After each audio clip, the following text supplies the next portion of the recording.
ये मुल्क तब तक नहीं चलेगा जब तक हम मिलके अपने मुल्क को उन असूलों की तरफ लेके जाएं जिसके ऊपर मदीना की रियासत को खड़ा किया था मेरे नबी ने। तो मैं आप मशाइख, मोअज़्ज़ज़ मशाइख, मैं ये चाहता हूं कि आप ये मेरे साथ मिलके ये मुल्क की हकीकी आज़ादी के लिए जहाद लड़ें। अब बस बस बस बस बस बस बस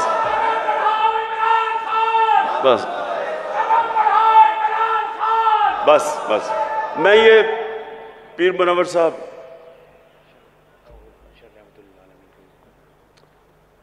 पीर मुनव्वर साहब, आपने, आपके बड़ों ने कायद आज़म की मदद की, उसकी उस सपोर्ट के बगैर पाकिस्तानी ना बनता। बहुत बड़ी ताकत मशाइख की थी कायद आज़म के साथ। आज आप सबकी फिर ज़रूरत है कि जो पाकिस्तान के ऊपर इस वक्त किया जा रहा है, जो वारदात हुई है कि बाहर से साजिश होती है, अमेरिकी हुक्म देता है कि हमारे एम्बेसडर को कि पाकिस्तान इमरान खान को हटा दो, और उसके बाद यहाँ सारे मिलके जो यहाँ के गद्दार हैं वो मिलके गवर्नमेंट गिरा देते हैं और फिर चोरों को ऊपर बैठा देते हैं।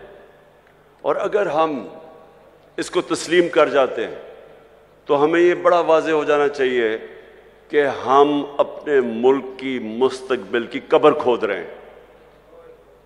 इसलिए ये जो आने वाले दिन हैं, इसमें आप सबको अपनी ड्यूटी देनी पड़ेगी अपने मुल्क के लिए। मैं सिर्फ आपसे ये चाहता हूं कि लोगों को कम से कम नबी सल्लल्लाहु अलैहि वसल्लम की सीरत और सुन्नत के तहत लोगों को अब जगाना शुरू करें। उनकी सब कुछ उन्होंने जो असूल बनाए हुए हैं कि मुल्क चलता कैसे है, अदल और इंसाफ क्या होता है, इंसानियत क्या होती है, वो आप लोगों को आपको ज़रूर तबलीग करनी चाहिए इस वक्त, क्योंकि ये टाइम नहीं है। हम बड़ी तेज़ी से नीचे जा रहे हैं। अभी शहबाज शरीफ ने जाके अमेरिका में माफिया मांगी है कि जी खुदा के वास्ते हमें पैसा दे दो, नहीं तो हमारा मुल्क तबाह हो जाएगा।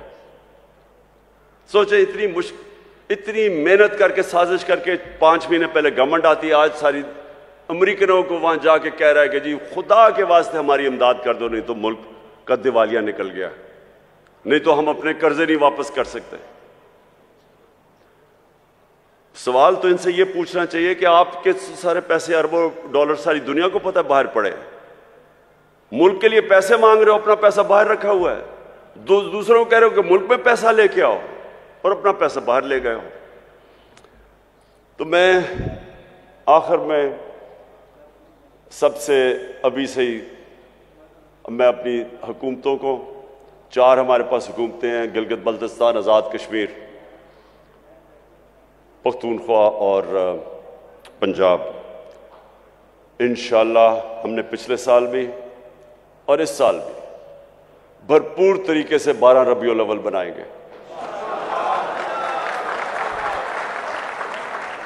और जब हम 12 रबीउल अव्वल बनाएंगे तो इसी में अपने नौजवानों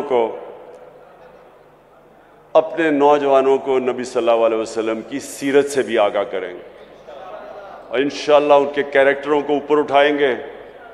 और वो मैं एक दिन ख्वाब देखता हूं कि वो वक्त आएगा जब पाकिस्तानी दुनिया में जाएंगे तो जिस तरह एक दफ़ा एक वक्त ऐसा था कि इंडोनेशिया और मलेशिया में मुसलमान ताजर जब गए तो लोगों ने उनका किरदार देख के, मुसलमान ताजरों का किरदार देख के लोग मुसलमान हो गए। इंशाअल्लाह वो भी दिन आएगा जब हमारा पाकिस्तानियों का किरदार देख के लोग इस्लाम की तरफ आएंगे। पाकिस्तान जिंदाबाद।